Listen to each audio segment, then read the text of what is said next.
Welcome back to the Big Fight Recap here on BLTV Classic.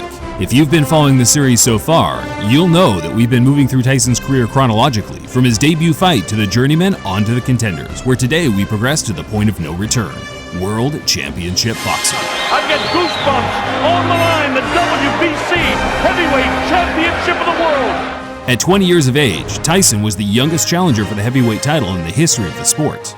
Still, overcoming a big, strong, rough and ready Trevor Berbick, who was in his prime, experienced at world level and 12 years Tyson Sr., on paper was unquestionably the most demanding challenge Iron Mike had faced so far. Let's take a look.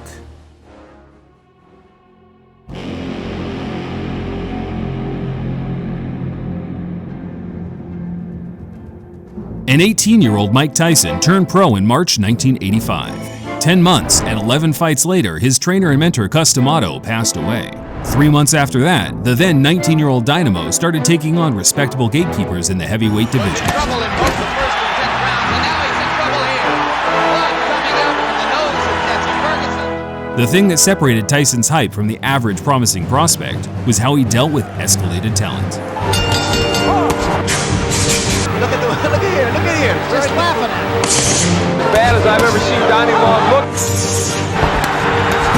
So I wanted to hit him in the nose one more time for that bone could went up in the brain. 23-pound weight advantage. Again. Who's the last guy to stop? It's an important learning experience for Mike Tyson. He's going to have to be able to handle.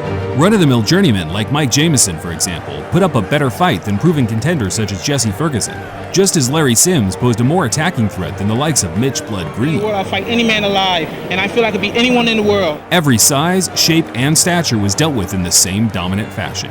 In other words, Tyson's skill set transcended the competition. I'm a pro fighter. I'm the master of the pinpoint. My shots are so accurate and so precise. Much was the same once Tyson took on the top contenders, as Jose Ribalta took a life-altering beating for 10 rounds, right after Marvis Frazier was turned into 200 pounds of pancake batter inside 30 seconds. Do the fight. I felt the deep heart. I was going to stop him in the first round. It usually takes a fighter, especially a young fighter, a few years of experience before they reach their peak.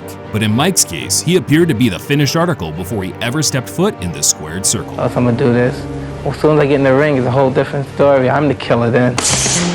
By August of '86, just 18 months into his fighting career, Tyson was the flag bearer for the most prized weight category in the sport. He had money, fame, and endorsements coming out of his rear end. But without a championship belt around his waist, his true legacy as a boxing great hadn't even answered the bell for the first round.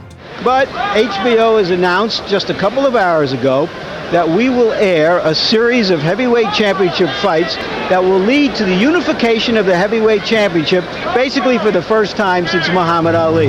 It was at this point, Don King Promotions and HBO teamed up to eliminate the Deadwood from the rankings, launching the now fan favorite Unification Series, which saw all the major title holders and top contenders from each governing body battle it out in a knockout-style tournament that would see one fighter crowned as the undisputed champ within a short time span of only 18 months.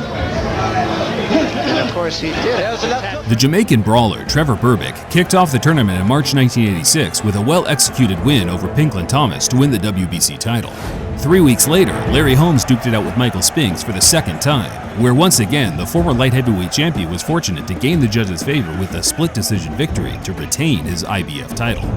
Terrible Tim Witherspoon was the first fighter to bag a knockout in the tourney, beating Frank Bruno into submission after 11 rounds of back-and-forth action. After the champions were established, it was time for the qualifying contenders to get their shot. Stephen Tankstead, Bone Crusher Smith, Tony Tucker, Buster Douglas, and Iron Mike Tyson were the fighters that entered the fray. Tankstead was the weakest link, and that was shown in the opening fight of the quarterfinals, as his spirited effort was overcome by the class of Michael Spinks inside the opening 4 rounds. Next up was the big one, as the newly crowned WBC champion Trevor Berbick put his title on the line against the youngest and most anticipated entrant to the series, Iron Mike Tyson. Well, Mike Tyson is with us now live from Los Angeles. Mike Tyson has every reason to be confident. Mike, is there any way in your mind that you can see you losing this fight? No way. Perhaps if I chop off both of my arms. He's really going after the knockout now. Big left hook, big right hand by Berbick. Berbick really working for the knockout here. Trevor Berbick's road to the title was the opposite of Tyson's. He was a low-skilled brawler, an aggressive inside fighter that had to overcome the odds on numerous occasions before the wider boxing community took him seriously. Larry Holmes seemingly plucked Berbick out of nowhere during one of his routine Bum of the Month title defenses, yet the Jamaican showed himself to be durable and capable of fighting at top level, pushing the Eastern Assassin the full 15-round limit. I have so many people to beat, not just Berbick. Berbick participated in the drama in the Bahamas soon after the Holmes defeat, where this time he overcame the legendary Muhammad Ali in the Louisville Lips final career bout. The entire event left a sour taste in the mouth of sports fans around the globe. Ali was at his most vulnerable, in need of money but physically incapable of competing at high level due to his crippling Parkinson-like condition. Berbick threw the kitchen sink at the all-time great, particularly in the closing rounds, which didn't exactly help build a positive image for the rising contender, instead leaving a large group of fans eagerly anticipating his comeuppance. Berbick went on to beat the popular rising Ali clone Greg Page in the coming months, proving once more that his endurance and aggression could negate the skill gap between himself and the array of uber-talented contenders at the time. David Bay, Mitch Blood Green, and Pinklin Thomas were the other notable fighters Berbick beat on his way to securing the WBC title. By this time, his reputation was that of a fearsome, muscle-bound aggressor with the ability to drag superior boxers into dogfights that suited his style. I use my horn. You see what mine did? Mine bust him up, didn't it? Oh, I got some power on my left. Tyson looked set to be his most formidable challenge, yet the same emphasis was felt on Iron Mike's side, with even more elevated pressure due to Berbick being far and beyond his toughest test on paper in the professional ring. This will be the WBC Heavyweight Championship of the World. On November 22, 1986, Tyson became the youngest ever challenger for the heavyweight title at just 20 years of age. The reigning champion Trevor Berbick entered the ring in the best condition the boxing world has ever seen. Once Mills Lane delivered the fight instructions, the two were ready for battle. His whole life has been for this night, but Trevor wants to prove that he's one of the great champions. Let's see how long his reign lasts. Mike Tyson kind of feeling him out here, but he goes with that right-hand lead right away. Standing toe-to-toe is not the way. If he doesn't pump that jab in the face, Tyson will come right through him. Tyson with the left, bounces it off the forehead of Trevor. Trevor tries to work underneath. Tyson will have no part of it. Notice the movement of the head of Mike Tyson as he takes a light left jab. Tyson will be able to get underneath it. Oh, wow! With a right, another left hook that just raises. Trevor, with this bravado, could get in some big trouble in a hurry. Berbick is standing directly in front of him. That is, a left hook that really caught him. But this is a poor fight plan. Oh, the right hand gets him behind the left ear. Berbick tries to push him off, not the way to keep him up. Notice the lazy left. Watch Tyson load up with left and right. And we're just in round one. Tyson clips him with a light left that time. As soon as, a light right hand, but the left hook right there. Notice Tyson throws him in twos and threes. Trevor is getting lazy with the left hand. Clips him with the left hand. Look at that combination. And Berbick ready to go, but he stays on his feet. Another right hand clips him. He can't take shots like this very long. Wow, with the right hand is money. Again he's gone. Catches him with a left hook. Trevor's ready to go again. Tyson knows that he can score at will now. Berbick doing nothing like he did against Pinklin Thomas. Fighting in the wrong position. Not using the jab the best. Tyson started perfectly, beating Berbick at his own game on the inside, timing his power punches, asserting his dominance in what was always going to be an explosive, phone booth-style fight. Berbick ended the first with a smirky taunt to suggest he wasn't hurt, but Tyson trainer Kevin Rooney knew it was a facade, as he instructed his man to go and finish the job as quickly as Tyson possible. already off his stool, his Trevor Berbick. This is round two, the WBC Heavyweight Championship of the World.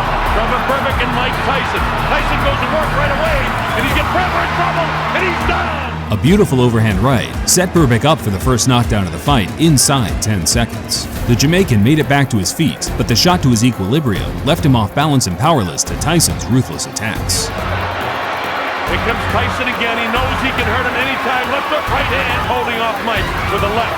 And you see instead he goes to the body downstairs, catches him with the right hand. Look at these shots. Bangs the body. Wow, that uppercut is Tyson. Catches him with a right left hook, and he goes down. He goes down. He should be able to get up from this. His legs may be shut. They are. As Trevor Berbick falls back in the ropes. I don't know if he's going to be able to continue.